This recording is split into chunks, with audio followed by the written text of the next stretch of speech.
হাজো মহকুমা ক্ৰীড়া পৰিষদৰ সৌজন্যত যোৱা বহু বছৰ ধৰি ফুটবল প্ৰতিযোগিতা এখন ক্লাবৰ ভিত্তিত অনুষ্ঠিত হৈ আহিছে। এইবাৰ এই খেলখনৰ এটি বিশেষত্ব হ'ল কি যে এই খেলখনত দমদমা ক্ৰীড়া সন্থা আৰু তুৰান্ত ক্লাবে বিশেষভাৱে সহযোগিতা আগবঢ়াইছে।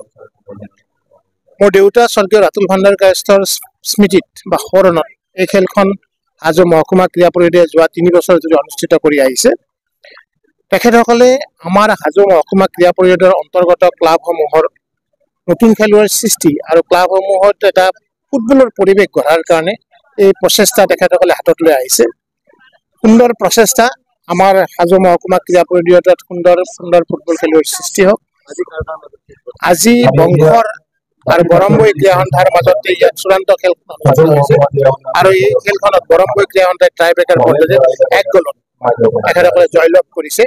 মই আশা কৰিম যে ভৱিষ্যতে হাজো মহকুমা ক্ৰীড়া পৰিষদে মহকুমা ভিত্তিত এটি ফুটবল টিম গঠন কৰক আৰু সমগ্ৰ অসমতে এই দলটিয়ে যাতে বিভিন্ন প্ৰতিযোগিতাত অংশগ্ৰহণ কৰি হাজো মহকুমা ক্ৰীড়া পৰিষদৰ নাম উজ্জ্বলাব পাৰে তেনে দৃষ্টিৰে তেখেতসকলে কাম কৰক, এই আশা